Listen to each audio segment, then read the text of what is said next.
First question, Simon commission ஓட aim என்ன, அதாவது வந்து எதுக்கு வந்துச்சு, ஃபஸ்ட் கொஸ்டின். அடுத்து எப்போ அப்பாயிண்ட் பண்ணாங்க, ஓகேவா? ஆனால் வழக்கமாக அப்பாயிண்ட் பண்ணுறதை விட முன்னாடி அப்பாயிண்ட் பண்ணிட்டாங்க, கரெக்டாக? ஏன் இயர்லியர் அப்பாயிண்ட் பண்ணிட்டாங்க, அதுக்கான காரணங்கள் என்ன, ஃபஸ்ட் எடுத்து ஆன்சர் சொல்லுங்கள். என்ன சொல்லுங்கள், எய்ம் சொல்லுங்கள். அதாவது ஒய் சைமன் கமிஷன் தானே, எதுக்குன்னா 1919 ஆக்டை ரிவ்யூ பண்ண வராங்கன்னு சொல்லலாமா? ஓகே. இப்போ 1919 ஆக்டை இவங்க ரிவ்யூ பண்ணணும்னு எப்போ முடிவு பண்ணாங்க? 1919 ஒரு ஆக்ட் இருக்குது, இந்த ஆக்டை தான் சைமன் கமிஷன் ரிவ்யூ பண்ண வருது, அப்போ பண்ணுறாங்க. இவங்க தான் ரிவ்யூ பண்ணணும் அப்படின்னு எப்போ முடிவு பண்ணி அனுப்பிவிட்டாங்க சொல்லுங்கள். Very good. 1919 ஆக்ட்லேயே ஒரு ரூல்ஸ் இருக்குது. என்ன ரூல்ஸ் இருக்குது? 10 இயர்ஸ்க்கு அப்புறம் ஒரு ஆமாம் ஸ்டாட்டுச்சரி கமிஷனை போடணும். முக்கியமான வார்த்தை என்ன கமிஷன்? இந்த வார்த்தை பார்த்தீங்களா? இந்தியன் ஸ்டாட்டுச்சரி கமிஷன் ஒரு கமிஷனை வந்து போட்டுட்டு இந்தியாவில் இருக்கிற கவர்மெண்ட் எப்படி ஒர்க் ஆகுது, ஒர்க்கிங் ஆஃப் தி கவர்மெண்ட்டை கண்டுபிடிக்கணும். அப்போ எந்த வருஷம் வரணும்? ஆஃப்டர் 10 இயர்ஸ் தானே. அப்போ எந்த வருஷம் போடணும்? 1929 அப்பாயிண்ட் பண்ணி லாஸ்ட் 10 இயர்ஸில் இப்படி ஒர்க் ஆகிருக்கு. எந்த ஆக்ட்? இந்த ஆக்ட் இப்படி ஒர்க் ஆகிருக்கு அப்படின்றத. ஸோ 1919 ஆக்டை ரிவ்யூ 10 இயர்ஸ்க்கு அப்புறம் போடுறாங்களே. ஆனால் என்ன ஆகுது? 1927 வராங்க. டிஎன்பிஎஸ்சி கேட்பாங்களே, இயர் மந்த் கேட்பாங்களே, மந்த் சொல்லுங்கள். 927 நோ, நவம்பர் 8 நான் வச்சுக்கேன். நவம்பர் 8 இங்கே 7 இருக்கா? நான் வச்சுக்கேன். நவம்பர் 8. இப்போ என்ன சொல்கிற புரிதல் இல்லை பாரு. எப்போ வரணும் அவங்க அந்த கமிஷனு? எந்த வருஷம் வரணும்? நல்லா கவனிங்க, பற்றி சொல்கிறேன். அதாவது ஒரு ஆக்ட் இருக்குது, அந்த ஆக்ட் பேர் வந்து 1929. எத்தனை வருஷத்துக்கு அப்புறம் வரணும்? ஏன் 10 இயர்ஸ்க்கு அப்புறம் வரணும்? போட்டாச்சு, ஓகேவா? ஆனால் எப்போ அப்ளை பண்ணுறாங்க? 27 அப்ளை பண்ணிடுறாங்க. அப்போ 2 இயர்ஸ் முன்னாடி வந்துடுறாங்க. 2 இயர்ஸ் முன்னாடி வரதுக்கான காரணங்கள் ஒரு 3 பாயிண்ட்டை எடுது. சொல்லுமா, என்ன ஆன்சராக இருக்கும்? ரீசன். ஓகே. 1929 எலெக்ஷன் வரப்போகுது. அப்போ அதுக்கு முன்னாடியே ஒரு முடிவு எடுத்துடணும் ஒன்று. மற்ற இன்னொரு ரீசன், இந்தியாவில் வந்து கம்யூனிசம் அதிகமாக இருக்குது. ஓகே. அது அடுத்தது ஸ்வராஜ் பார்ட்டி ஃபோர்ஸ் பண்ணுது. என்ன பண்ணுது? சீக்கிரமாக சமீப வர சொல்லுங்கள். ஃபோர்ஸ் பண்ணுது. வேறு மோஸ்ட் இம்பார்ட்டன்ட் பாயிண்ட் வந்து இந்தியாவில் நேஷனலிசம் அதிகமாகிட்டே இருக்குது. நேஷனலிசம் எப்படியாவது கர்டைல் பண்ணணும். இதெல்லாம் ரீசன்ஸ். இது எக்ஸாம் வராது, ஆனால் இதை வச்சு தான் நீங்கள் எக்ஸாம் மெயின்ஸ் வர முடியும். ஓகே. எலெக்ஷன் வருது, கம்யூனிசம் அதிகமாகுது, நேஷனலிசம் அதிகமாகிட்டே இருக்குது, பார்ட்டிஸோட ஃபோர்ஸ் அதிகமாக இருக்குது. ஓகே. அடுத்து வந்து சைமன் கமிஷனோட கம்போசிஷன் சொல்லுங்க பார்க்கலாம். கம்போசிஷன் எத்தனை பேர்? இதில் 7 மெம்பர்ஸா? பேர் சொல்லுங்க பார்க்கலாம். பேர் 7 மெம்பர்ஸ் பேர் சொல்லுங்கள். அதுக்கப்புறம் வந்து சைமன் கமிஷன் யார்கிட்ட ரிப்போர்ட் பண்ணணும்? பிரிட்டிஷ் பார்லிமெண்ட் கிட்ட. அதை படிச்சிங்க தானே? அதில் 7 பேர். அதில் சைமன் கமிஷனில் கண்டிப்பாக ஒரு ஆள் இருப்பார், கரெக்டாக?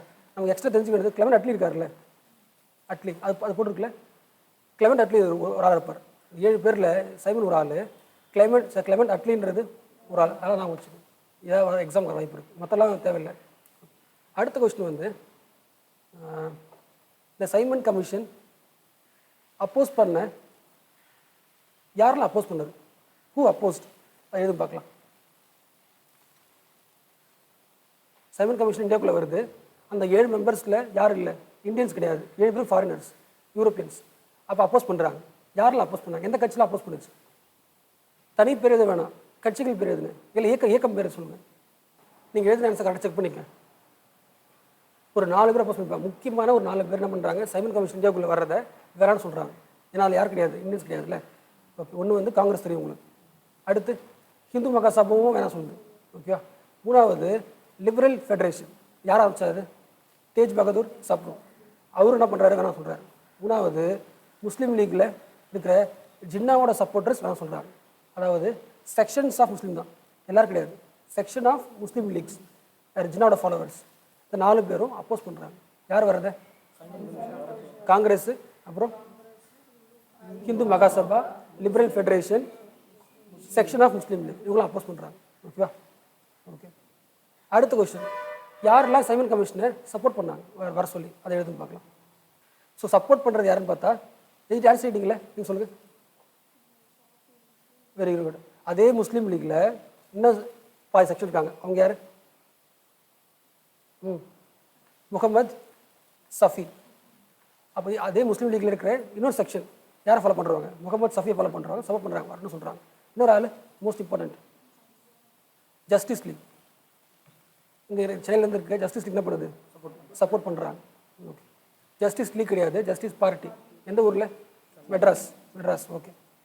அடுத்து ஸோ அப்போ நிறைய பார்ட்டிக்கு பிடிக்கல இல்லை, அப்போ அவங்க அப்போஸ் பண்ணுவாங்கள்ல. அப்போ அவங்க அப்போஸ் பண்ணுற மூமெண்ட் எப்படி இருந்துச்சு, அந்த மூமெண்ட்டை பற்றி ஒரு 5 வார்த்தை சொல்லுங்கள். அதாவது சைமன் கமிஷன் இந்தியாவுக்குள்ளே வருது, அதை இந்தியன்ஸ் என்ன பண்ணுறாங்க? வேணான்னு சொல்கிறாங்க. அதுக்கு பேர் தான் பாய்காட் மூமெண்ட். அது பேர் என்னது? அந்த பாய்காட் மூமெண்ட் பற்றி உங்களுக்கு என்ன தெரியும், அதை பற்றி ஒரு 5 பாயிண்ட் படித்ததை யோசிச்சு எழுதுங்க. சைமன் கமிஷன் எப்போ வருது? 1927 நவம்பர் 8. ஓகே. கவனிங்களேன். அப்போ அவன் வரதுக்குள்ள அவன் என்ன பண்ண அப்போஸ் பண்ணணும் தானே. அப்போ வந்து இவனை அப்போஸ் பண்ணணும் அப்படின்னு மீட்டிங் வந்து அப்புறம் நடந்திருக்கும், முன்னாடி நடந்திருக்குமா? நடந்திருக்குல்ல. ஸோ அப்போ வந்து பாய்காட் மூமெண்ட் எப்படி இருந்துச்சுன்னு எழுத போறீங்க. அதுக்கு முன்னாடி பாய்காட் பண்ணால் முடிவு பண்ணியிருப்பாங்களே, எப்போ முடிவு பண்ணாங்க, யார் தலைமையில் முடிவு பண்ணாங்க, அதை ஃபஸ்ட்டு எழுதிட்டு அதை எழுதிங்களா? ஆன்சர் எழுதிங்களா? யார் எழுதிங்க சொல்கிறியா? எழுதிட்டியா? கொஸ்டின் புரிஞ்சுச்சா? பாய்காட் பண்ண போகிறோன்னு முடிவு பண்ணுறாங்களே, அது எந்த இடத்துல முடிவு பண்ணாங்க, யார் தலைமையில் முடிவு பண்ணாங்க, அதை ஃபஸ்ட்டு எழுதிட்டு அப்புறம் வந்து எப்படி பண்ணாங்கன்னு சொல்லுங்கள். 2 கேட்டிருக்கேன். பாய்காட் பண்ண போகிறாங்க, பண்ணலான்னு முடிவு பண்ணது எப்போ, எப்படி பண்ணாங்க? எப்பவுமே வந்து சைமன் கமிஷனை பற்றி அப்போ நடந்த பாய்காட் மூமெண்ட்டை பற்றி சொல்லுங்க கேட்டால் நீங்கள் 4 பாயிண்ட் மறந்துடக்கூடாது. மொத்தம் 4 ஈவெண்ட்டு தான். ஒன்று வந்து பாய்காட் பண்ண அப்புறம் முடிவு பண்ணாங்களே, அது எப்போ முடிவு பண்ணாங்கன்னா 1927 முடிவு பண்ணுறாங்க காங்கிரஸ் செஷனில். எந்த ஒரு செஷனில்? மெட்ராஸில். அப்போ யார் தலைவர்? MA அன்சாரி தான் தலைவர். இது ஃபஸ்ட் பாயிண்ட். இப்போ நான் வச்சுக்கணும், இவர் தான் முடிவு பண்ணுறாரு. அதாவது பாய்காட் பண்ணலாம் அப்படின்னு முடிவு பண்ணாச்சு. அடுத்து தெரிஞ்சு சொல்ல வேண்டியது நீங்கள், சைமன் கமிஷன் எப்போ வந்து இந்தியாவுக்குள்ளே வந்தாங்க, லேண்ட் ஆனது எப்போ அப்படின்னு கேட்டால் எப்போ வந்திருக்கும்? பிப்ரவரி 3 தான். எப்படி அப்படி சொல்கிறேன்? February 3 கடை சொல்லுமா? February 3, 1928 வந்தாச்சா? லேண்ட் ஆன டேட் ஏன் முக்கியம்னா, லேண்ட் ஆனதை விட அவங்க லேண்ட் ஆகும்போது நடக்குது கோ பேக் சைமன், அந்த பிளாக் ஃப்ளாக், ஹர்டால்ஸு, வேற அதாவது கோபேக் சைமன்றது ஸ்லோகன்ஸு, அப்புறம் பிளாக் ஃப்ளாக் கட்டுறது, ஹர்டல்ஸ் நடக்குது. அப்போ இதுக்காக முக்கியம். டேட் ஏன் முக்கியம்? ஆமாம். ஸோ பாய்காட் மூமெண்ட்டை பற்றி சொல்லுங்க கேட்டால் ஃபஸ்ட் நான் சொல்லணும், அந்த மூமெண்ட்டை வந்து எப்போ ஒத்துக்கிட்டாங்க ஒன்று. 2வது எப்போ லேண்ட் ஆகும்போது என்ன பண்ணாங்க? பிளாக் ஃப்ளாக்லாம் கட்டுறது, கோபேக் சைமன் ஸ்லோகன் சொல்கிறது. 3வது முக்கியமான பாயிண்ட்டு என்ன சொல்லலாம்? 3வது முக்கிய பாயிண்ட்டு, இந்த மூமெண்ட்டை வச்சுக்கிட்டு யூத்ஸ் ரைஸ் ஆகுறாங்க. அப்போ யூத் ரைஸ் ஆகுறாங்கனாலே அப்போ யூத்துக்கு ஒரு தலைவர் இருப்பாங்களே, அவருக்கு லேண்டு கிடைக்குதுன்னு அர்த்தம்ல. யார் இருப்பா? நேரு வந்து போஸ். 2 பேர் ஆகுறாங்க. இந்த மூமெண்ட்டை வச்சுக்கிட்டு பெரிய ஆகுறாங்க. 4வது வேறு என்ன சொல்லலாம்? வழக்கம் போல் ரிசல்ட் என்ன ஆகுது? லத்தி சார்ஜ். யார் இறந்து போயிடுறா? லட்சுமி ராய் இறந்து போயிடுறாரு. அப்போ அதை வச்சுக்கிட்டு யார் வந்துடுறா? பகத்சிங், வேறு சுக்தேவ், வேறு ராஜ்குரு, அப்புறம் சந்திரசேகர் ஆசாத். முக்கியமானது இவங்க எல்லாருமே. ஓகே. 4 பாயிண்ட் தான். எப்போ போராட்டம் பண்ணலான்னு முடிவு பண்ணுறாங்க? எந்த இடத்துல? மெட்ராஸில். 1. அடுத்தது லேண்ட் ஆகும்போது என்ன பண்ணாங்க? இந்த மூமெண்ட்டில் தலைவரால் ஆனது யார்? நேரு, போஸ். 4வது இதோட இம்பாக்ட் என்னன்னு பார்த்தா இன்னொரு குரூப் உருவாயிருக்கு. யார் உருவாயிருக்கா? இவங்க எல்லாருமே யார்? Extremist group. பகத்சிங், ராஜ்குரு, சுக்தேவ், சந்திரசேகர் ஆசாத். என்ன முடிவு பண்ணுறாங்க? லாலா லஜ்பத் ராய் யார் வந்து கொண்டாங்களோ அவங்கள பழி வாங்கணும் முடிவு பண்ணுறாங்க. யார் கொண்டா? அது தெரியும் இல்லை? சாண்டர்ஸ் கிடையாது மேன். ஆமாம், ஜேம்ஸ் ஸ்காட். ஓகேவா? பேர் என்னது? செக் பண்ணுங்க. ஜேம்ஸ் ஸ்காட் தான் போட்டிருக்கு, செக் பண்ணுங்க. இந்த 4 பேருமே எதை முடிவு பண்ணுறாங்கன்னா, decided to kill the James Scott. ஆனால் ஜேம்ஸ் ஸ்காட்டுக்கு பதில் தப்பாக யாரை கொலை பண்ணிட்டாங்க? சாண்டர்ஸ் கொலை பண்ணிட்டாங்க. ஓகே. இது மட்டும் இல்லை, எதை படித்தாலும் சரி, சமயம் கொஞ்சம் டாபிக் தானே. இது அப்படியே கிறிஸ்மிஷன் வச்சுக்கங்க. ஓகேவா? இதோட பேக்ரவுண்ட் என்ன, மேலே பார்த்தோம்ல ஏன் வந்துச்சு, அதை படிச்சிடணும். அடுத்தது இதோட கம்போசிஷன் என்ன படிச்சிடணும். அப்போஸ் பண்ணது யார், சப்போர்ட் பண்ணது யார், அப்போ நடந்த இம்பார்ட்டண்ட் கடைசியில் சொன்னான்னு அதில் அப்போஸ் பண்ணாங்கல்ல, எப்படி அப்போஸ் பண்ணாங்க அந்த மூமெண்ட், அதுக்கப்புறம் ரிசல்ட் என்ன, இதெல்லாம் இந்த இப்போ நான் சொல்லி செக்ஷன் தான் படிக்கணும். புரிஞ்சா புரியலையா? நல்லா புரிஞ்சா புரியல மக்களே. சொல்கிறதா மெயின் ரீசன் தான் ரிவிஷன் பண்ணும்போது அப்படியே அவங்க கொடுத்த மாதிரி படிக்காதீங்க. புக்கில் வந்து இதை தேடுங்க. ஃபஸ்ட்டு பேக்ரவுண்ட் இருக்கா, தெளிவாயிடுச்சு. அடுத்து யாரை ஒத்துக்கிட்டாங்க, அதை ரவுண்ட் பண்ணிக்கும். அப்போஸ் பண்ணது எப்படி அப்போஸ் பண்ணாங்க, அதில் யாரெல்லாம் ரெடி ஆகுறாங்க, நான் படிச்சுக்கேன். ஓகே. அதுக்கப்புறம் எப்பயுமே என்ன ஆகுனா, ஒவ்வொரு மூமெண்ட்லையுமே இப்போ சைமன் கமிஷன் சைமன் இருக்காரா, அதை விட்டுடலாம். அட் த சேம் டைம் அந்த கமிட்டிலேயோ வேறு ஒருத்தவங்க இருப்பாங்க, இல்லைனா அந்த ஈவெண்ட்டில் சம்மந்தப்பட்ட சில பேர் இருப்பாங்க. இப்போ பார்த்தோம்ல, அட்லி பார்த்தோமா, அது படிச்சிடணும். அதே மாதிரி இந்த மூமெண்ட்டில் என்ன சில பேர் என்ன ஆகுறாங்க, இது படிச்சிங்களா, பெர்க்கர் ஹெட் படிச்சிங்களா, பெர்க்கர் ஹெட் இதை கண்ட் பண்ணிக்கணும். இன்னும் வேறு யாரெல்லாம் இருக்காங்க செக் பண்ணிக்கணும். லார்ட் பெர்க்கர், அப்படி ஃபுல் பேர் சொல்லு. லார்டு பெர்க்கர் ஹெட் தானே. லார்ட் பெர்க்கர் ஹெட் என்ன பண்ணுறாரு, சேலஞ்ச் பண்ணுறாருல்ல. சைமன் கமிஷன் தான் சொல்கிறீங்க, அவர் வந்தால் தான் உங்களுக்கு ஹெல்ப்ஃபுல்லாக இருக்குன்னு நான் சொல்கிறேன். அப்படி இல்லைன்னா அவர் இல்லாமலே நீங்கள் என்ன பண்ணுங்கள், உங்களோட கவர்மெண்ட் ஒர்க் பண்ணுறத சிஸ்டம் மாற்றிக்கணும்னு சொல்கிறாரு, சேலஞ்ச் பண்ணுறாங்க. அப்போ இதை எக்ஸ்ட்ரா பாயிண்ட் வச்சுக்கணும். இது வந்து இதில் மட்டும் வராது, எல்லாத்துலேயுமே வரும். எந்த ஈவெண்ட் எடுத்தாலுமே எக்ஸ்ட்ரா ஒரு ஆள் வந்துட்டே இருப்பாங்க. இப்போ காந்தி போராட்டம் எடுத்திங்கன்னா ஒவ்வொரு காந்தி போராட்டத்துலேயும் ஒரு வேற ஒருத்தவங்க வந்துட்டு இருப்பாங்க, எடுத்து வச்சுக்கணும். இது முடிஞ்சு போச்சா. கடைசியாக நீங்கள் படிக்கிறது தான் சைமன் கமிஷன் என்ன ரெக்கமெண்ட் பண்ணார், இதை கடைசியாக படிக்கிறது. இதுதான் ஃபேக்சுவல்ஸ், இது எல்லாமே புரிஞ்சுல. ஓகே. இப்போ எதுவும் பார்க்கலாம், சைமன் கமிஷன் ரெக்கமெண்டேஷன் எடுத்து கரெக்டாக ஒரு 4 பாயிண்ட் எதுவும் பார்க்கலாம். ஏற்கனவே சொன்னதான் மக்களே, கிளாஸை விட ரிவிஷன் முக்கியம். ரிவிஷன் பண்ணுறதை விட எப்படி ரிவிஷன் பண்ணணும் முக்கியம். நம்ம ரிவிஷன் பண்ணும்போது ஒரு ஸ்ட்ரக்சராக நமக்கு வரலனாலே நம்ம என்ன பண்ணலாமா. ஆமாம், ஜென்ரலாகவே கான்செப்ட்ஸ்லாம் படிக்கும்போது ஸ்ட்ரக்சர் முக்கியம். அதுவும் ஹிஸ்ட்ரின்றது சில பாயிண்ட் மெமரி பண்ணணும். மெமரி பண்ண போகிறோன்னா எப்படி இருக்கணும், இன்னும் பயங்கர ஸ்ட்ரக்சராக இருக்கணும். இப்படி தான் படிக்கணும், ஃப்ளோ சார்ட் போட்டணும். ஓகே. இப்போ எந்த பாயிண்ட் சொல்லுப்பாரு, எப்போ அப்பாயிண்ட் பண்ணாங்க, அப்பாயிண்ட் பண்ணது 1927 நவம்பர் 8. எப்போ வந்து லேண்ட் ஆனாங்க, 1928 February 3. எப்போ ரிப்போர்ட் சப்மிட் பண்ணாங்க, 1930. எந்த மாதம் சொல்லு பாப்பா, எந்த மாதம். வெரி குட், 1930 மே. இது 3 முக்கியம். அப்பாயிண்ட் பண்ணது, இந்தியாவுக்குள்ளே வந்தது, ரிப்போர்ட் சப்மிட் பண்ணது 1930 மே மாதம். ஓகே. இது சும்மா தான் கேட்டேன், நீங்கள் அதுக்கு இது எதுக்கு ரெக்கமெண்டேஷன் எதுக்கு எழுதிச்சா. 4 பாயிண்ட் எதுக்கு. ஃபஸ்ட் பாயிண்ட் அது டயார்கியை, இந்த பாயிண்ட்டை தந்து இதாக எழுதுது. இது எல்லாருக்கும் தெரியும். டயார்கி அபாலிஷ் பண்ணிட்டாங்க எங்கே, ப்ராவின்சஸில், அதாவது ஸ்டேட்டில் என்ன பண்ணுறாங்க, டயார்கியை அபாலிஷ் பண்ணுறாங்க. டயார்கி என்ன அர்த்தம், அதாவது தமிழ்நாடு. இது எக்ஸாம், இது ஒரு ஸ்டேட் தானே. இப்போ இந்த பவர் யார்கிட்ட இருக்குது, சிஎம் கிட்ட இருக்கும். சிஎம் யார் இப்போ, ஸ்டாலின் ஆக போகிறார். ஓகே. இவர் தானே ஃபுல் பவர் இருக்குது. ஆனால் இந்த பவர் என்ன பண்ணுறாங்கன்னா பாதியாக பிரிச்சுட்டு 50% பவர் ஸ்டாலினுக்கு, 50% பவர் பிரிட்டிஷ்க்கு. ஓகே. அப்போ 2 பேர் இருப்பாங்க. ஸ்டாலினுக்கு 50% பவர், பிரிட்டிஷில் இருக்க ஒரு ஆள் வருவார், அவருக்கு 50% பவர். ஒரே ஸ்டேட்டு 2 பவர் இருக்குது டயார்கி. இது தேவையில்லை, இது தப்பு. முழுசாக யார் கொடுத்துடலாம், இந்தியா தமிழ்நாட்டில் இருக்காங்களோ அவருக்கே சிஎம் கொடுத்துடலாம் பண்ணுறாங்களே. அப்போ இதுக்கு பேர் என்னதுன்னா ரெப்ரஸன்டேஷன் கவர்மெண்ட். ஏன்னா ஸ்டாலின் தான் ஜெயிச்சிருக்காரு, அவர் தான் மக்களோட பிரதிநிதி. அப்போ அவர் தான் என்ன பண்ணணும், கம்ப்ளீட் பவர் ரெப்ரசென்ட் பண்ணணும். அப்போ இது பேர் என்னது, ரெப்ரஸன்டேஷன் கவர்மெண்ட். டயார்கி அபாலிஷ் பண்ணியாச்சு, ரெப்ரஸன்டேஷன் கவர்மெண்ட் வருது. இது ஃபஸ்ட் பாயிண்ட் எல்லாருக்கும் தெரியும். வேறு பாயிண்ட் சொல்லி பார்க்கலாம். இந்த மாதிரி எழுதிங்க எல்லாருக்குமே. சைமன் கமிஷன் வந்து செப்பரேட் எலக்ட்ரேட், நிக்காலே சொன்னால செப்பரேட் எலக்ட்ரேட். இது வந்து அக்செப்ட் பண்ணுறாரா வேணாம்னு சொல்கிறாரா, அக்செப்ட் பண்ணுறாரு. ஓகே. செப்பரேட் எலக்ட்ரேட் அக்செப்ட் சொல்கிறத விட ரீடைன் பண்ணுறாரு. என்ன பண்ணுறாரு, இருக்கட்டும் சொல்கிறார். அடுத்து முக்கியமானது, ஃபஸ்ட்டு பார்த்தோம்ல கம்யூனிசம் அதிகமாகிட்டே இருக்கா, அப்போ அதுக்கு ஒரு ஆன்சர் பண்ணணும்ல. என்ன சொல்கிறாங்கன்னா, இந்தியாவில் டைவர்சிட்டியை என்கரேஜ் பண்ணணும். எந்த ஃபெடரல் கவர்மெண்ட் வந்தாலுமே என்ன பண்ணணும், டைவர்சிட்டியை என்ன பண்ணணும், பாதுகாக்கணும்னு சொல்லிட்டார். இது பாயிண்ட். வேறு பாயிண்ட்டு, சைமன் கமிஷன் வர்றது வந்து பொலிட்டிக்கலாக வராரா இல்லை அட்மினிஸ்ட்ரேஷன் வராரா, அட்மினிஸ்ட்ரேஷன். அப்போ எப்படி வந்து ரூல் பண்ணலாம், எதை பிரிக்கலாம், எதில் வந்து பார்லிமெண்ட் சட்டமன்றம் வரலாம் யோசிப்பார். அது இருக்குங்களா இன்னும் பார்க்கலாம். நார்த் வெஸ்ட் ஃப்ரான்டியர் ப்ராவின்ஸ், இதுக்கும் அப்புறம் பலுச்சிஸ்தான், இது எல்லாமே எங்கே இருக்குது, இந்தியா இருக்குது. நார்த் வெஸ்ட் இந்த பக்கத்தில் இருக்க ரெண்டு பகுதி. இது ரெண்டுத்துக்கும் என்ன கிடையாது, அப்போது சட்டமன்றம் கிடையாது. இது ரெண்டுத்துக்கும் சட்டமன்றத்தை உருவாக்கலாம், லெஜிஸ்லேட்டிவ் அசம்பிளி உருவாக்கி தரலாம். அப்போ தான் என்ன பண்ணுவான், அவன் தனியாக என்ன பண்ணலாம், ரூல் பண்ணுவாங்க. ஏன்னா அங்கே முஸ்லீம்ஸ் அதிகமாக இருக்காங்கல்ல, அப்போ என்ன பண்ணலாம், லெஜிஸ்லேட்டிவ் அசம்பிளி இருக்கா, அவங்க என்ன ரூல் பண்ணுவாங்க. இது ஒன்று. வேறு அது உண்மை தானம்மா, சட்டமன்றம் வருது, அப்போ அதுக்கு ஸ்ட்ரென்த் ஏற்ற என்ன பண்ணுவாங்க, சென்ட்ரல் கவர்மெண்ட் அசம்பிளியில் போட்டுருவாங்க. அது ஜென்ரல் தான். வேறு முக்கியமானது, பர்மாவை பிரிச்சுடுறாங்க. இந்தியாவில் இருந்து பிரிச்சது முக்கியமானது பாயிண்ட். அது முக்கியம். பர்மா இந்தியா கூட இருந்துச்சு, என்ன பண்ணுறாங்க, பிரிச்சுட்டாங்க. எது பிரிக்குது, ரெக்கமெண்டேஷன் ரிப்போர்ட் தான் இன்னொரு முக்கியமான பாயிண்ட்டு.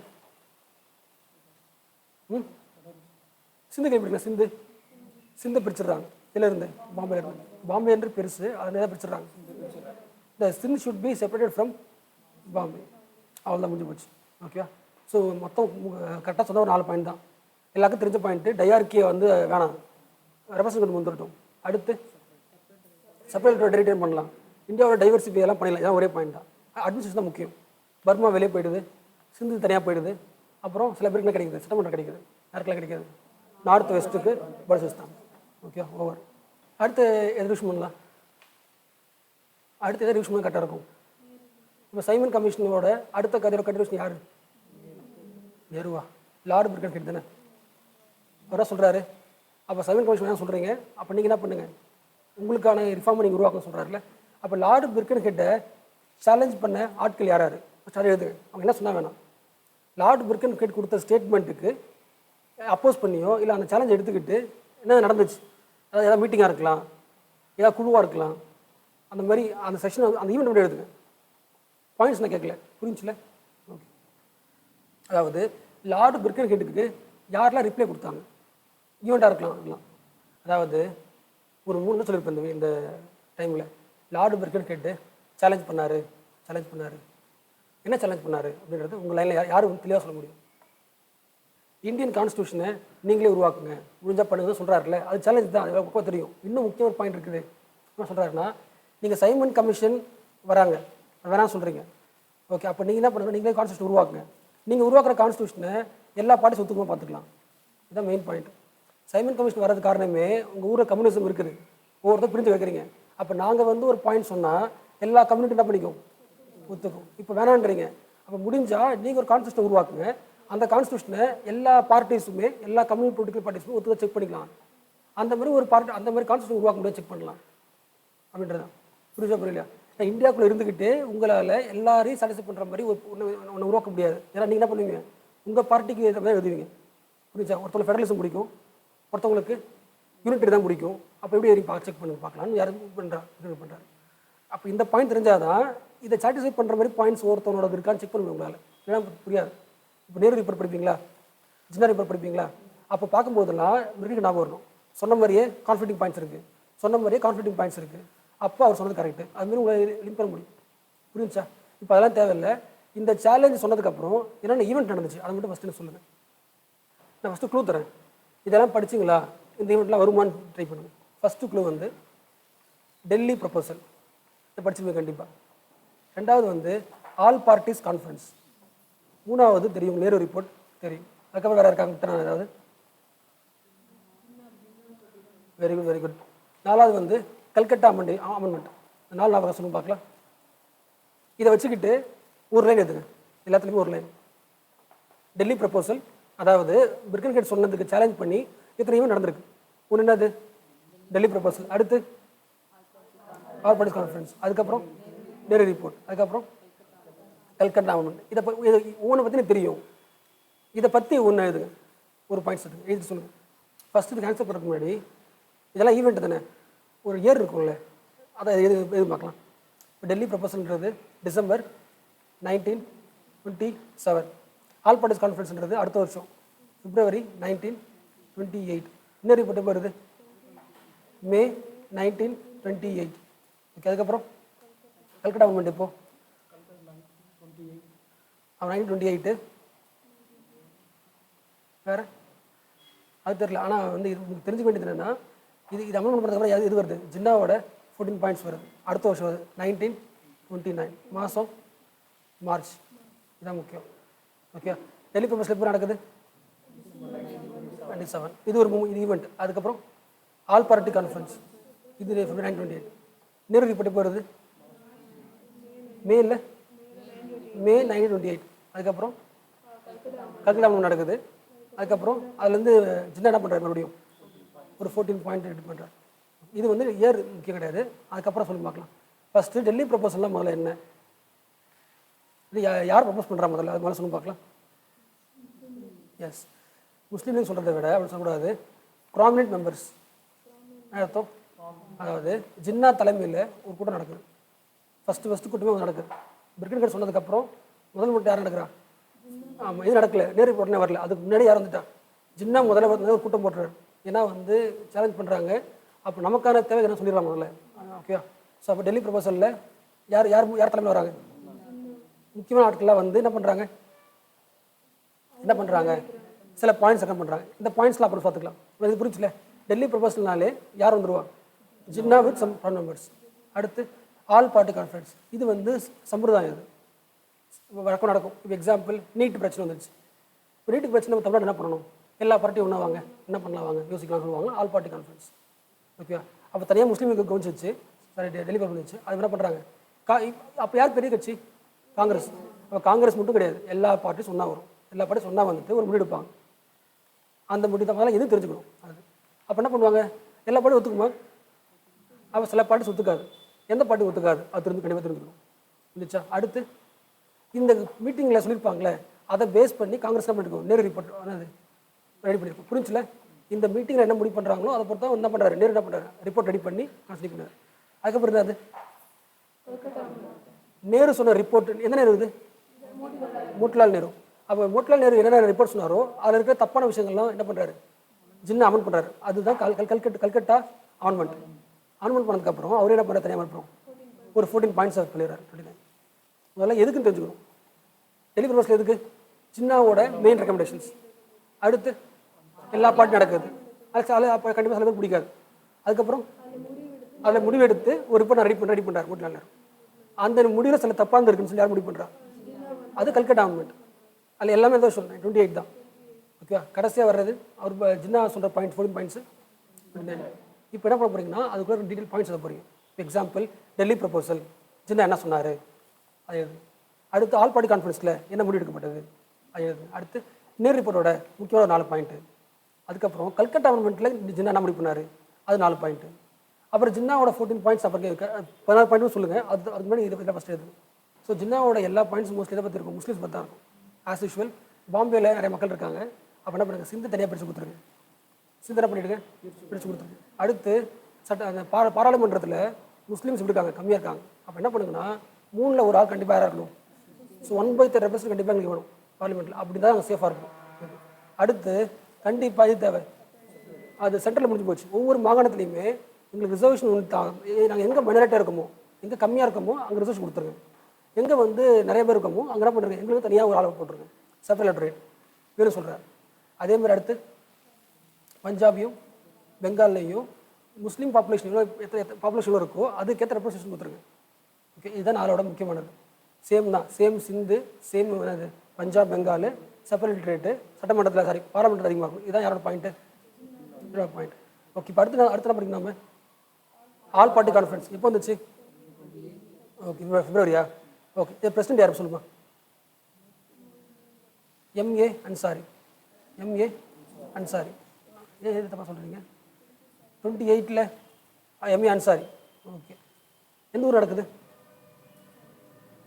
எந்த ஊர் எனக்கு தெரியல, பார்த்து சொல்கிறேங்க. ஓகே, அது முடியும் கிடையாது. இந்த ஆல் பார்ட்டி கான்ஃபரன்ஸில் என்ன முடிவு பண்ணுறாங்க சொல்லுங்கள். ஒரு லைன் சொல்லணும். இந்த ஒட்டுமொத்த மீட்டிங்கோட எய்ம் என்ன? கான்ஸ்டியூஷன் உருவாக்கணும். அப்போ நம்ம கான்ஸ்டியூஷன் எப்படி இருக்கணும் தானே பிளான் பண்ணி முடிப்பாங்க சொல்லுங்கள் ஒரு லைனில். ஓகே, இல்லை அது கரெக்டு தான்மா. அது ப்ரொவிஷன் அது தீம் இருக்கும்ல. Example full Dominion responsible government. இந்த வார்த்தை முக்கியம். ரெஸ்பான்சிபிள் கவர்மெண்ட்னா மக்கள் எலெக்ட் பண்ணி தான் இருக்கணும். அட் த சேம் டைம் டொமினியனாகவும் இருக்கணும். டொமினியன்னா நமக்கு தலைமை இருப்பாங்களே, அவங்க யாராக இருப்பாங்க? பிரிட்டிஷாக இருப்பாங்க. புரிஞ்சுல? அப்போ இதெல்லாம் ஒத்துப்பாங்க. இதெல்லாம் ஒத்துப்பாங்க. அதை ஒத்துக்க மாட்டாங்க. ஆல் பார்ட்டி கான்ஃபரன்ஸில் எடுக்கப்பட்ட முடிவு என்னது? யாரோட தலைமையில்? எம்ஏ அன்சாரி. எந்த வருஷம்? ஓகே, என்ன முடிவு பண்ணுறாங்க? Full Dominion responsible government. அந்த வார்த்தை இருக்குது புக்கில். அப்போ தான் சொல்லியிருக்கேன். முதல்ல செக் பண்ணிங்க. நீங்கள் அண்டர்லைன் செக் பண்ணுங்கள் படிக்கும்போது. இந்த டொமினியன் ஸ்டேட்டஸ் அப்படின்றது கான்ஃபரன்ஸ் முடிவு பண்ணதை வச்சு தான் நேரு ரிப்போர்ட் தான் இருக்கும். டொமினியன் உருவாக்கும். அதெல்லாம் சேம் தான். ரெஸ்பான்சிபிள் கவர்மெண்ட்டு, மைனாரிட்டிக்கு பாதுகாத்துக்கணும், அதெல்லாம் அது தேவை. இப்போ நீ தெரிஞ்சுக்க வேண்டியது, இந்த மீட்டிங்கில் சில பேருக்கு பிடிக்காதுல்ல. யாருக்கெல்லாம் பிடிச்சிருக்காது? ஹிந்து மகாசபாவுக்கு பிடிக்காது. வேற யாருக்கு பிடிக்காது? முஸ்லீம் லீக் பிடிக்காது. இன்னொரு ஆளுக்கு பிடிக்காது. யாருக்கு? இன்னொரு மைனாரிட்டி இருக்காங்களே, சீக் லீக்ஸ், உங்களுக்கு பிடிக்காது. ஓகே, இது முடிஞ்சு போச்சு. நீங்கள் ஆல் பார்ட்டி காரணம் தெரிஞ்சுக்க வேண்டியது யார் தலைமை நடந்துச்சு, அப்புறம் யார் அதோட எய்ம் என்ன, அப்புறம் யாரெல்லாம் ஒத்துக்கல, முடிஞ்சு போச்சு. இப்போ அடுத்து என்ன பண்ணுறீங்கன்னா இதை பேஸ் பண்ணி எது வருது நேரு ரிப்போர்ட் வருதுல்ல, எந்த மாதம் வருது? ஓகே, இப்போ சொல்லுங்க பார்க்கலாம். நேரு ரிப்போர்ட்டோட ஃபர்ஸ்ட் பாயிண்ட் என்ன இருக்கணும்? கண்டிப்பாக டொமினியன் ஸ்டேட்டஸ். அது கண்டிப்பாக போட்டோம், ஏன்னா அதுதான் எய்மே. அதை விட்டுருங்க. அதுக்கு முன்னாடி இந்த ரிப்போர்ட் ரெடி பண்ணது யார்? மோட்டிலால் நேரு. அவர் தான் அந்த ஹெட்டு. அப்போ அந்த கமிட்டியில் வேறு யாரெல்லாம் மெம்பர்ஸாக இருந்தாங்க அது சொல்லுங்கள். மெம்பர்ஸா வேறு எழுதிங்களா? ஃபஸ்ட் எழுதுங்க. மக்களே எப்படி சொல்கிறேன், டொமினியன் ஸ்டேட்டஸ்னா என்ன அர்த்தம்னா, ஒரு கண்ட்ரி, அந்த கண்ட்ரிக்கு வந்து பிரைம் மினிஸ்டர் யாராக இருப்பார்னா மக்கள் தேர்ந்தெடுத்து தான் இருப்பாங்க.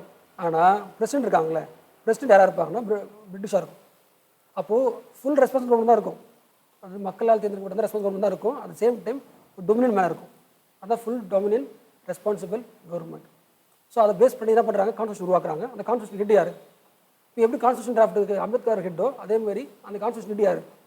மோட்டிலால் நேரு. அப்போ அவருக்கு ஹெல்ப் பண்ணது யாரும் தெரிஞ்சுக்கணும். ஓகே, அம்பேத்கர் ஹெல்ப் பண்ணது அந்த அவங்களும் தெரிஞ்சுக்கணும். அதேமாதிரி மோட்டிலால் நேரு ஹெல்ப் பண்ண ஆட்கள் தெரிஞ்சுக்கணும். யாரெல்லாம் பேர் எழுதிங்களா? ஃபஸ்ட்டு தெரிஞ்சுக்க வேண்டியது போஸ் இருக்கார் தானே? போஸ் இருக்கார். வேறு தேஜ் பகதூர் சப்ரு. இதுக்கு பார்த்தோம் நம்ம. இதை சொல்லுங்கள். தேஜ் பகதூர் சப்ரு. வேறு இல்லை, அது எதுக்கு பார்த்து கேட்குறேன். ஓகே, எதை பேன் பண்ணுறாங்க? பாய்காட் பண்ணுறாங்க. வேறு சொல்லுங்க பார்க்கலாம். பார்க்காம சொல்லுங்க மக்களே, வேறு சொல்லுங்கள். ஓகே, இப்போ எக்ஸாம்பிள் வச்சுக்கங்களேன். எப்படி யோசிக்கணும்னா, இந்த குரூப் மெமரி பண்ணுறதை விட ஒரு கான்ஸ்டியூஷன் ஹெட்டு, அதுக்கு ஒரு கமிட்டி, எல்லோரும் இருப்பாங்க தானே. அப்போ அதில் முஸ்லீம் இருக்காங்களா செக் பண்ணணும், சிக்ஸ் இருக்காங்களா செக் பண்ணணும், ஹிந்துஸ் செக் பண்ணணும், முஸ்லீம் செக் பண்ணணும். இதெல்லாம் யார்? இந்த பேர் என்னது? இது பேர் என்ன சொன்னீங்க? போஸ் இருப்பார், அவர் இருந்து வச்சுக்கலாம். இது யார்? சப்ரு, அவர் இருந்து தான். முஸ்லீம் பேர் சொல்லுங்க பார்க்கலாம் பார்த்து. எஸ், அலி இமான். நான் வச்சுக்கணும். அடுத்து எம்எஸ் ஆனி. அப்புறம் வேறு சிங் இருக்காரா? மங்கள் சிங். எஸ். அப்புறம் குரேஷி, ஜிஆர் பிரதான். எல்லாரும் பேரும் நான் வச்சுக்கணும். ஓகே, யாராவது சொல்லுங்க பார்க்கலாம். தேஜ் பகதூர் சாப்பூர் தெரியும் உங்களுக்கு, சுபாஷ் சந்திர போஸ்லாம் தெரியும். இதை தவிர்த்துட்டு முஸ்லீம் பேர் சொல்லுங்க பார்க்கலாம். அலி இமான், எம்எஸ் அனி, அப்புறம் வந்து சிங்கில் பார்த்தீங்கன்னா மங்கள் சிங், அப்புறம் வந்து குரேஷி பிரதான். எத்தனை பேர் மொத்தம்? எத்தனை பேர் முக்கியம்? அப்போ தான் ஞாபகம் இருக்கும். 7 தானே? 7 பேர் இருப்பாங்க. ஓகே, ஏற்கனவே 7 எங்கே படிச்சிங்களா? ஆமாம், அதுக்கேற்ற மாதிரி சைமன் கமிஷன் 7 பேர், அதே மாதிரி நாங்கள் ஒரு 7 பேர் வச்சு என்ன பண்ணுறோம், கான்ஸ்டியூஷன் உருவாக்குறோம், வைக்கிறது. அதெல்லாம் முக்கியம். ஓகே, அதை விட்டுருங்க. இப்போ வந்து ரிப்போர்ட் வந்துருச்சு. அதில் மோஸ்ட் இம்பார்ட்டன்ட் பாயிண்ட் என்ன சொன்னீங்க நீங்கள்? ஓகே, அதை தவிர்த்து சில பாயிண்ட் சொல்லுங்கள். அது வந்து ஒரு முக்கியமானது. அதாவது வந்து சைமன் கமிஷன் சொன்ன பாயிண்ட்லேருந்து எதிராக வரும். அதில் சொல்லலாம் செப்பரேட் எலக்டரேட் வேணான்னு சொல்கிறாங்க. அப்போ யாருக்கு எதிராக வந்துடும்? அப்போ இதெல்லாம் சரி கிடையாது சொல்கிறது என்ன வருது? கல்கட்டா அமெண்ட்மெண்ட் வந்துடும். ஓகே, செப்பரேட் எலக்டரேட் வேணாம் சொல்லிட்டாங்களா? அடுத்த பாயிண்ட்டு அது வச்சுக்கலாம். இப்போ இந்த பாயிண்ட் வச்சுக்கலாம். அதாவது செப்பரேட் எலக்டரேட் வேணாம் சொல்லிட்டாங்க. அப்போ யாருக்கு கஷ்டமாக இருக்கும்? மைனாரிட்டி கஷ்டமாக இருக்கும். அப்போ என்ன பண்ணுவாங்க? இல்லை அது இல்லைனாலும் மைனாரிட்டி நாங்கள் என்ன பண்ணுறோம், சேஃப்கார்ட் பண்ணுறோம். எக்ஸ்ட்ரா பாயிண்ட் போட்டாங்க. ஆனால் நம்ம இவர் என்ன கேட்குறாரு, ஜின்னா எப்படி கேட்குறாரு, இது சேஃப்கார்ட் பண்ணுறதுன்றது வார்த்தை தான், எங்களுக்கு மெக்கானிசம் இருந்தால் அவர் கேட்குறாரு. வேறு பாயிண்ட் சொல்லுங்க பார்க்கலாம். அடுத்த பாயிண்ட் ஃபண்டமெண்டல் ரைட்ஸ் கேட்குறாங்க. அப்புறம் எத்தனை ஃபண்டமெண்டல் ரைட்ஸு? 19 fundamental rights. வேறு அடுத்து வேறு அதாவது வந்து இந்த பாயிண்ட்டுக்கு சேஃப்கார்ட் மாதிரி ஸ்டேட்டில் இருந்து ரிலீஜன் என்ன பண்ணிடணும், பிரிச்சிடணும். பிரித்தா மைனாரிட்டிக்கு பிரச்சனை வராது. அந்த பாயிண்ட் வேறு. சரிம்மா, லிங்குவிஸ்டிக் பேசிஸில். ஓகே, வேறு இதெல்லாம் மேலே தான் வந்துடும். அதாவது கவனிங்களேன், வச்சுங்களேன், மைனாரிட்டிக்கு செப்பரேட் கிடையாது. ஆனால் என்ன உண்டு? சேஃப்கார்டு உண்டு. எப்படிலாம் சேஃப்கார்டு உண்டு அப்படி கேட்டால் என்ன சொல்லலாம்? நம்ம லிங்குவிஸ்டிக் ப்ராவின்சஸ், நீ வந்து முஸ்லீமா உங்கள் லாங்குவேஜில் பேசிக்கோ, அதுக்கேற்ற மாதிரி வச்சுக்கலாம்.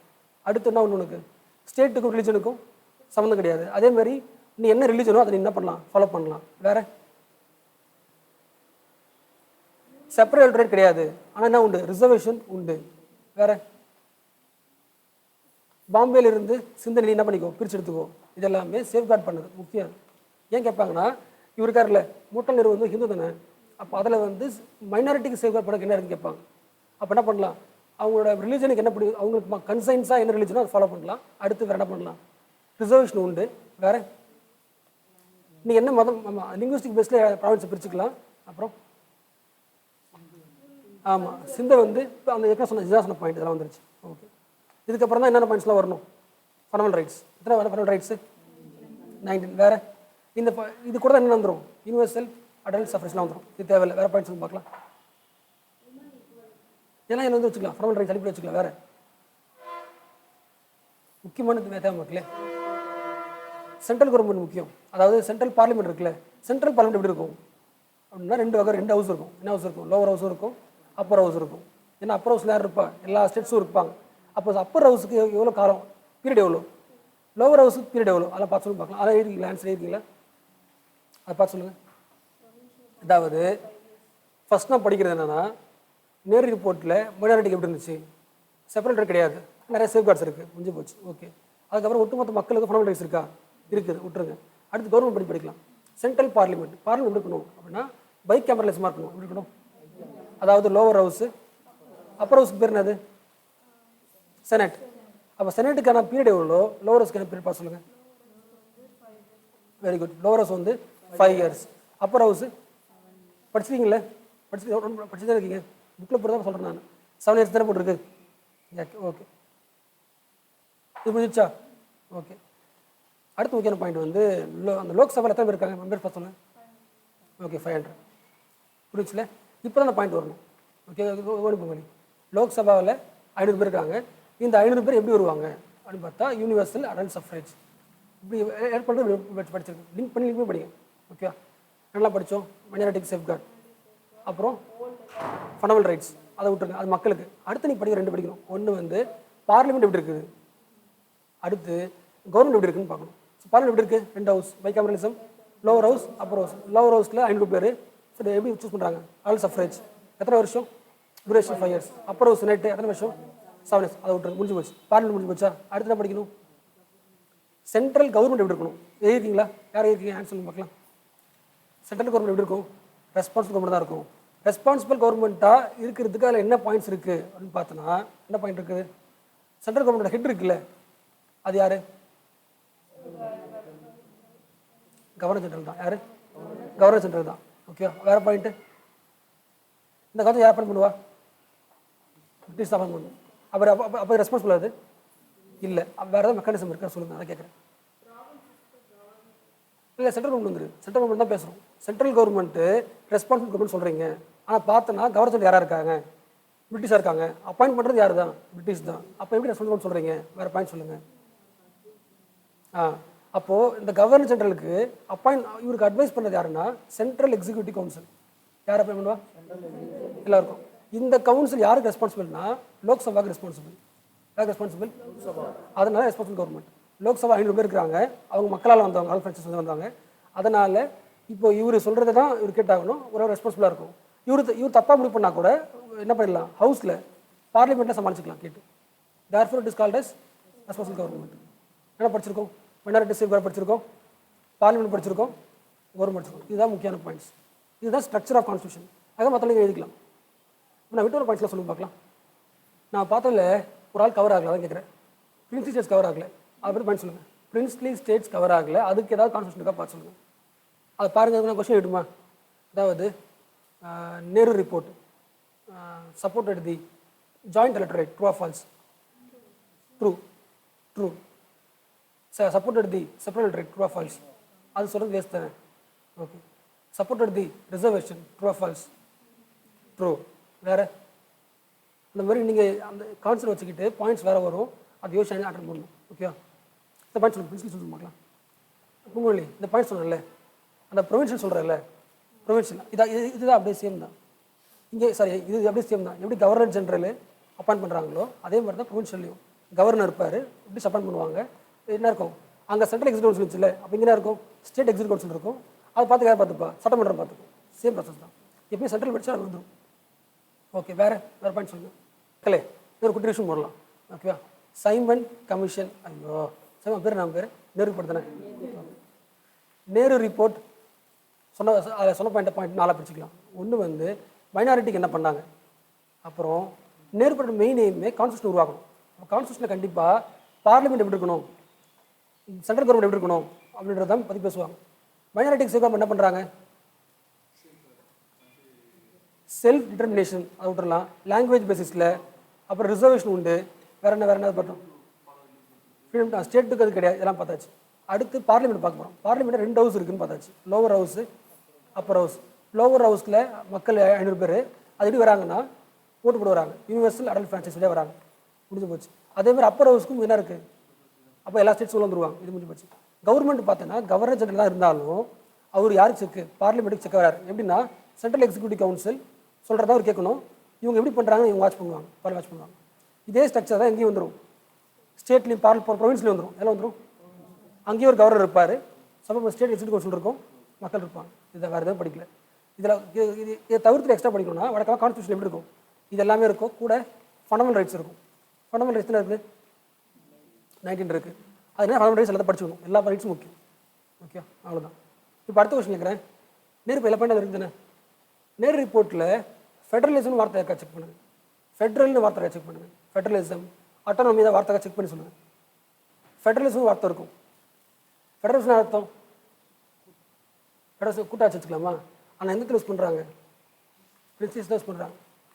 ராஜாக்கள் ஃபெடரலிசமாக இருந்துக்கலாம், அங்கே தான் அவர் ஃபெடரலிசம் வர தவிர மற்ற ஹோல் ஸ்டேட்ஸ் ஃபெடரலிசம் பற்றி பேசல. அப்போ இது யாருக்கு பிடிக்காது? முஸ்லீம் கண்டிப்பாக பிடிக்காது.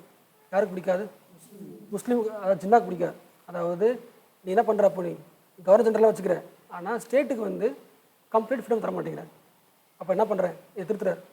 கல்கட்டா அமெண்ட்மெண்ட்டில் சொல்கிறது இதுதான் முக்கியமான பாயிண்ட்டு. எது முக்கியமான பாயிண்ட்டு? ஃபெடரலிசம் வேணும், ஃபெடரல் அட்டானமி வேணும். ஓகே, ஃபெடரல் அட்டானமி அர்த்தம், அதாவது கம்பேர் பண்ணி பார்க்கும்போது மோஸ்ட் ஆஃப் தி பவர் எங்களுக்கு இருக்கணும், சில பவர் தான் என்ன உங்களுக்கு இருக்கணும். அட் சேம் டைம் ரெசிடரி பவர்னு அர்த்தம். ஆமாம், ஒரு கண்ட்ரியில் ஃபெடரலிசம் இருக்குன்னா அந்த கண்ட்ரியில் ரெசிடரி பவர் எப்படி இருக்கணும், யார்கிட்ட இருக்கணும்? ப்ராவின்ஸில் இருக்கணும். ஓகே, ப்ராவின்ஸில் இருந்தால் மட்டும்தான் அது ஃபெடரலிசம். புரிஞ்சுல? அந்த கண்ட்ரியில் யூனிட்டரியாக இருக்குன்னா ரெசிடரி பவர் யார்கிட்ட இருக்கும்? சென்ட்ரலில் இருக்கும். புரிஞ்சுல? அப்போ கண்டிப்பாக கல்கட்டா அமெண்ட்மெண்ட் 2 பாயிண்ட் இருக்கும். ஒன்று வந்து ஃபெடரலிசம் இருக்கும், அட்டானமி இருக்கும், residuary power rested with province தான் இருக்கும். மற்றெல்லாம் சேம் தான். அந்த சிந்தை பிரிக்கிறது, ரெப்ரசன்ஸ் அதிகமாக இருக்கிறது, அதெல்லாம் தேவையில்லாது. முக்கியமான பாயிண்ட் அந்த பாயிண்ட் தான், இதுதான் அதிகாரம். ஓகே, அடுத்து உலகம் முடிஞ்சு தானே. இப்போ ஜின்னாவோட எத்தனை பாயிண்ட்டு? 14 பாயிண்ட்ஸ். உங்களுக்கு எத்தனை பாயிண்ட்ஸ் ஞாபகம் பார்க்கலாம்? எத்தனை எழுதிங்களா? எதுவும் பார்க்கலாம். இப்போ சொல்லுங்க பார்க்கலாம்.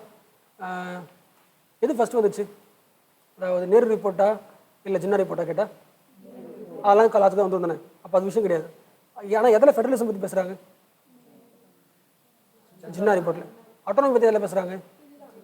பாயிண்ட் பொறுத்தில்ல, அது அந்த லாஜிக் புரிஞ்சுக்கணும், மற்றெல்லாம் அடிச்சுக்கலாம். அதை பேஸ் பண்ணி நிறைய பாயிண்ட்ஸ் வரும். அந்த பாயிண்ட்ஸை டிக் பண்ணலாமா ராங் பண்ணலாமா நீங்கள் முடிவு பண்ணிக்கணும். கவனிக்கல. ஃபுல் ரெஸ்பான்சிபிள் டொமினியன் ஸ்டேட்டஸ், இது Nehru report. Full autonomy, federal autonomy, இது யார்? இது பாயிண்ட். லாஜிக் புரிஞ்சாலே அது காரணம் புரியுதில்ல. இன்னும் மைனாரிட்டி அட்டானமி கொடுத்தா தான் கரெக்டாக இருப்பாங்க. ஓகே, இப்போ ஜின்னா பாயிண்ட்ஸ் வருது. புரிஞ்சா பொங்கல் என்ன சொல்கிறாரு ஜின்னா? இந்த 14 பாயிண்ட் ஏன் முக்கியம் புரிஞ்சுல? ஏன் முக்கியம்? இந்த 14 பாயிண்ட்டு நீங்கள் கொடுத்துட்டிங்கன்னா என்ன அர்த்தம்? மைனாரிட்டி ஃப்ரீயாக இருப்பாங்க இந்தியாவில் அர்த்தம், தெரிஞ்சுக்கணும். அப்போ இந்த 14 பாயிண்ட்டில் ஏதோ மிஸ் ஆகுது, அதில் என்ன ஆகுது? பாகிஸ்தான் உருவாகுது. இந்த 14 பாயிண்ட் கொடுத்துருந்தாங்கன்னா என்ன ஆகாது? போயிருக்க மாட்டாங்க. அப்போ அந்த 14 அப்போ இது வந்து இந்தியான்னு வச்சுக்கலாம், எல்லா ஊரும் வச்சுக்கலாம். மைனாரிட்டிக்கு அப்போ இந்த 14 பாயிண்ட் எப்பவுமே யோசிப்பாங்க, அதனால இந்த 14 பாயிண்ட் வச்சுக்கணும். ஸோ ஜின்னா ஃபஸ்ட்டு தான் பாயிண்ட் சொல்லியிருப்பார் மைனாரிட்டிக்கு கண்டிப்பாக. ஆமாம், அதாவது நீ ஒரு கான்ஸ்டியூஷனை உருவாக்குற, அது கண்டிப்பாக ஃபெடரலாக இருக்கணும். ஃபெடரலாக உருவாக்குறதுக்கு அப்புறம் எந்த வேலை பண்ணு. ஓகே, ஏன்னா ஃபெடரல் உருவாக்குனா தான் மோஸ்ட் ஆஃப் தி பவர் யாருக்கு இருக்கும்? ஸ்டேட்ஸுக்கு இருக்கும். இது ஃபஸ்ட் பாயிண்ட். செகண்ட் பாயிண்ட்டு, ஆமாம், நீங்கள் என்ன ஃபெடரலிசம் உருவாக்க போகிறேன்? குவாசி ஃபெடரலிசமா இல்லை வந்து எப்படி உருவாக்க போகிறேன்? குவாசி ஃபெடரலிசம் வேணாம், எனக்கு கம்ப்ளீட்டாக ப்ரொவின்ஷியல் அட்டானமி வேணும். என்ன வேணும்? அட்டானமி வேணும். Okay, all provinces. அடுத்த பாயிண்ட்டு, ஆமாம், அதாவது ஒவ்வொரு ஸ்டேட்டும் அட்டானமி கொடுத்துட்டேன், நாங்கள் ஜாலியாக இருப்போம். அதே மாதிரி என்ன போகக்கூடாதுன்னா, இந்தியாவை எங்களோட இந்தியா தானே இது, அப்போ எங்களுக்கு ஸ்டேட்டை மட்டும் தேவைக்கூடாது, எங்களுக்கு இந்தியாவை வேணும். இப்போ இந்தியாவோட ஃபியூச்சர் நாங்கள் என்ன பண்ணணும்? நாங்கள் ஃப்ரேம் பண்ணணும். அப்போது கண்டிப்பாக சென்ட்ரல் லெஜிஸ்லேச்சரில் யார் இருக்கணும்? முஸ்லீம்ஸ் இருக்கணும். அட்லீஸ்ட் 1/3 இருக்கணும். பாராளுமன்றத்துலேயுமே 1/3 இருக்கணும், முஸ்லீம்ஸ் இருக்கணும். அடுத்த பாயிண்ட், முஸ்லீம்ஸ் வச்சுக்கலாம். ஓகே, இதெல்லாம் ஃபஸ்ட்டு 3 பாயிண்ட் இதுக்காக. இது 3 சொல்ல முடியாது. ஃபஸ்ட்டு பாயிண்ட்டும் என்ன சொல்கிறாங்க, அட்டானமி புதுசாக யூஸ் பண்ணுறாங்க, இதெல்லாம் ஜெனரல் வச்சுக்கலாம். இந்த 3வது பாயிண்ட் மட்டும்தான் எதை பற்றி பேசுகிறாரு. ஸோ ஃபஸ்ட் 2 பாயிண்ட் எதை பேசல, முஸ்லீம் பற்றி பேசல. அது வந்து எதை பற்றி பேசுகிறார்? ரீஜனல் பேசுகிறார். ரீஜனல் பற்றி பாயிண்ட்ஸ் தான். 3வது பாயிண்ட் மட்டும் என்னது? முஸ்லீமுக்கு ரிசோர்ஸ் கேட்குறாரு. ஓகே, அடுத்து 4வது பாயிண்ட் என்ன பண்ணிக்கிறாருன்னா, இல்லை எல்லாருக்கும் பேசுகிறார். எல்லாருக்குன்னா எல்லா மைனாரிட்டிக்கும் பேசுகிறாரு. என்ன பேசுகிறாரு?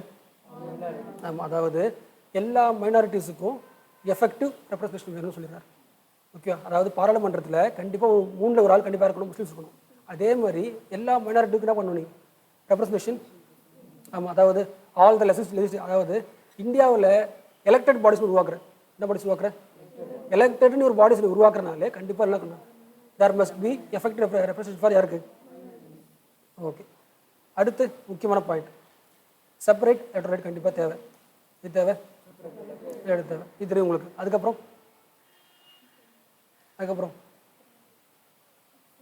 அதை வச்சுக்கலாம். இன்னொரு முக்கியம் என்னென்னா, இந்தியா வந்து ஃபியூச்சரில் பிரியும், ஸ்டேட்டாக பிரியும்.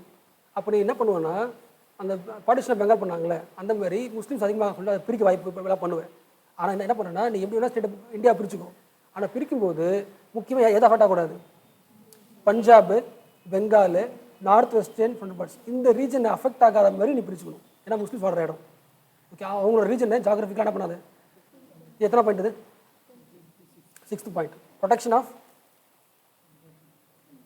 Of Muslim majority provinces. Muslim majority எங்கே இருக்கோ அந்த ப்ராவின்ஸை நீ கரெக்டாக என்ன பண்ணு, பாதுகாத்துரு. அது ஜாகிரபிக்கலாக என்ன பண்ணாது, அஃபெக்ட் பண்ணாது. அடுத்த பாயிண்ட்டு எல்லாம் முடியும், ஓரளவு கொஞ்சம் இதே போதும் தானே. ஓகே, ஆனால் இது இருந்தும் என்ன பண்ணலாம், அவன் டிஸ்டர்ப் பண்ண முடியும். எது இல்லைன்னா ரிலீஜியஸ் லிபர்ட்டி எனக்கு வேணும். என்ன வேணும்?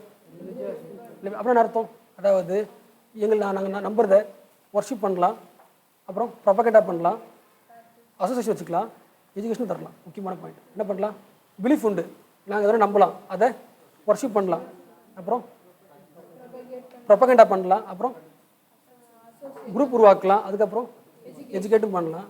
ஓகே, அடுத்த முக்கியமான பாயிண்ட்டு, மோஸ்ட் இம்பார்ட்டன்ட் பாயிண்ட், யார் ட்ரை பண்ணுறீங்க? இன்ன வரைக்குமே சொல்லுவாங்க, இப்போ வரைக்குமே பேசிட்டு இருக்காங்க. 8வது பாயிண்ட், அதாவது அந்த யுவனில் படிச்சு விட்டோ படிச்சு நம்பர் இருக்கா, விட்டோ அது படிச்சிங்களா, அது போட்டுருக்கு, எத்தனை பாயிண்ட் போட்டிருக்கு? ஓகே, விட்டோ என்ன விட்டோம்னா கம்யூனல் விட்டோ, கவனிக்கிறியா பொங்கலி, கம்யூனல் விட்டோ அப்படின்னு அர்த்தம். அதாவது பாராளுமன்றத்தில் நாங்கள் எவ்வளோ இருக்கோம், 1/3 பேர் இருக்கோம். அவள் கண்டிப்பாக மெஜாரிட்டிலாம் வர வாய்ப்பு கிடையாது. நீங்களே என்ன பண்ணலாம், ஒரு பில்லை போட்டுடலாம். அப்போ நான் என்ன சொல்கிறேன்னா, நீங்கள் எந்த பில்லுனா பாஸ் பண்ணுங்கள்.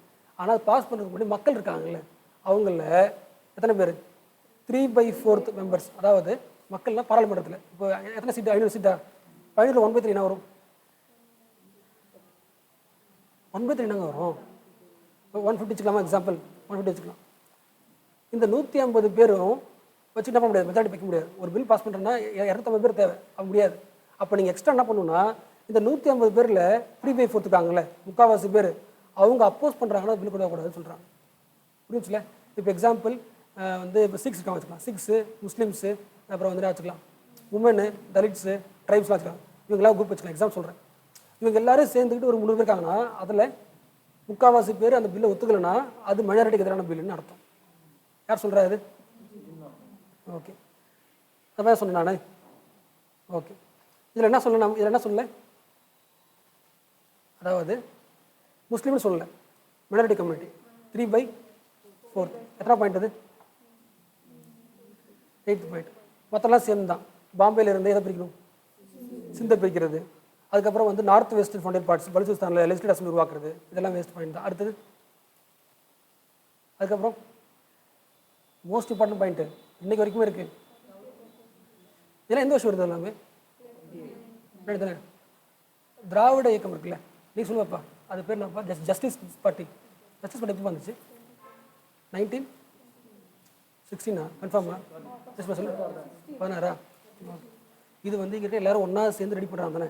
சின்ன பாயிண்ட் எப்போ வந்துச்சு? சின்ன பாயிண்ட்டு 29. ஓகேவா? தனி எல்லாரும் பாயிண்ட் சொல்கிறாரு. என்ன சொல்கிறாருன்னா, எல்லா சர்வீசஸ் எக்ஸாம்லேயுமே சர்வீசஸ்ல யார் இருக்கணும், மைனாரிட்டிஸ் கண்டிப்பாக இருக்கணும்னு சொல்லிட்டாரு. அடுத்த பாயிண்ட் அதான் முக்கியமான பாயிண்ட். என்ன பாயிண்ட் சொல்கிறாரு? The representation of Muslims in the services அடிக்வேட்டாக இருக்கணும். என்ன இருக்கணும்? அடிக்வேட்டாக. எத்தனை பாயிண்ட் இது? ஓகே, அடுத்த பாயிண்ட்டு 11th பாயிண்ட் வைப்பாரு. அதாவது சிந்து, பாம்பே இது தனி. அடுத்து வந்து நார்த் வெஸ்ட் ஃபவுண்டர் பார்ட்ஸ் தான் இது தனி. அதுக்கப்புறம் 11ஆம் பாயிண்ட் தான் இது, அந்த சர்வீஸில் இருக்கிறது. ஓகே, இதுக்கு அடுத்துட்டு இது பேசணும்ல, ரிலீஜியஸ் பேசணும்ல, ரிலீஜியஸ் ஃப்ரீடம் அது தனி. கூடவே என்ன பண்ணுன்னா கான்ஸ்டியூஷன் உருவாக்குறல்ல, அந்த கான்ஸ்டியூஷனில் மைனாரிட்டிஸ்க்கான எஜுகேஷனு, வேறு கல்ச்சரு, ரிலீஜனு, பர்சனல் லாஸு, இது எல்லாத்தையும் சேஃப்கார்ட் பண்ணுற மாதிரி ப்ரொவிஷன்ஸ் இருக்கணும். என்ன இருக்கணும்? அதாவது இப்போ நம்மளோட ஃபண்டமெண்டல் ரைட்ஸ் வந்து சேஃப்கார்டாக நமக்கு இருக்கா இல்லையா?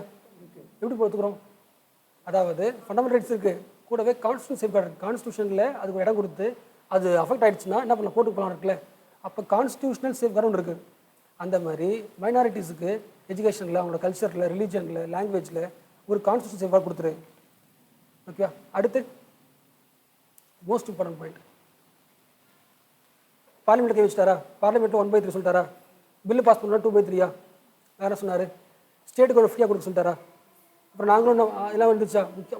எங்கே கை வைக்கல இன்னும்? எதை பற்றி பேசல இன்னும்? கல்வி பற்றி பேசிட்டாரா?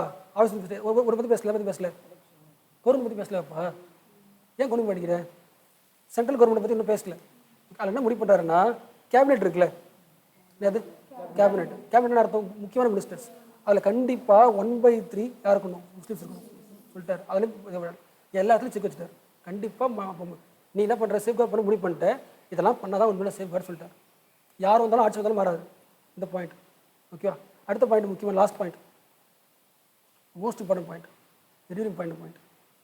திராவிட கட்சியோட முக்கியமான பாயிண்ட் இந்த பாயிண்ட் தான். Last point 14 point. அதாவது பவர் டு இந்தியன் ஃபெடரேஷன். அதாவது இதெல்லாம் கான்ஸ்டியூஷன் உருவாக்கியாச்சு. இது நாளைக்கு மாற்றினா கான்ஸ்டியூஷன் செது பண்ணதுக்கப்புறம் அப்படி கான்ஸ்டியூஷனை மாற்றணும்னா யார்கிட்ட கேட்கணும்? நீ கன்கரண்ட் வேணும். என்ன வேணும்? கன்கரன்ஸ். அதாவது ஸ்டேட்ஸ் கிட்டேருந்து கன்கரன்ஸ் வாங்கினதுக்கப்புறம் நீ கான்ஸ்டியூஷன் பண்ணிக்கும், மாற்றிக்கும். எல்லா ஸ்டேட்ஸ் கிட்டேருந்து கன்கரன்ஸ் வாங்காமல் நீ மாற்றினா நீ தப்பு பண்ணுறேன்னு அர்த்தம். No changes in the constitution except the concurrence of the states Indian federation இருக்குது. இதுதான் அவரோட பாயிண்ட். சூப்பராக இருக்குல்ல? இதெல்லாம் அவரோட பாயிண்ட் தான். ஓகே, ஷார்ட் அவுட் பண்ணலாமா? பார்லிமெண்ட்டில் செலக்ஷன் பண்ணியிருக்காரா? ஸ்டேட்டை செலக்ஷன் பண்ணியிருக்காரா? ரிலீஜியஸில் செலக்ஷன் பண்ணியிருக்காரா? ரிலீஜியஸில் கவர்மெண்ட்டை பண்ணியிருக்காரா? அப்புறம் சர்வீசஸ் போஸ்ட் பண்ணியிருக்காரா? வேறு இதுதான் அது முக்கியமான பாயிண்ட்டு. கவர்மெண்ட்டில் பண்ணுறதுல ஸோ கான்ஸ்டியூஷன் ரிஃபார்ம் பண்ணியிருக்காருல்ல. ஓகே, எக்ஸாம்பிள் கடைசி பண்ண எக்ஸாம் சொல்லிடலாம். நீட்டு சொல்லலாம்ல. இப்போ நீட் வந்துச்சு, வேறு வந்துச்சு, வேறு ஃபார்மல்ஸ் வச்சுக்கலாம். இப்போ நீட்டுன்றது கூட வந்து 14 பாயிண்ட் தான். அந்த பாயிண்ட் முன்னாடியே வந்து கேட்டு பண்ணியிருந்தாங்கன்னா நீட்டில் கொண்டு வர முடியாது. ஏன்னா எல்லா ஸ்டேட்ஸ் கேட்டு தான் என்ன பண்ணுவாங்க, கொண்டு வரணும். அது வச்சுக்கலாம். இல்லைனா வந்து டிமானிட்டைசேஷன் வச்சுக்கலாம். டிமானிட்டைசேஷன் எது முக்கியமான முடிவு எடுத்தாலும் ஸ்டேட்ஸ்கிட்ட கேட்டுட்டு அப்படி எடுங்க. சின்ன சொன்ன பாயிண்ட்.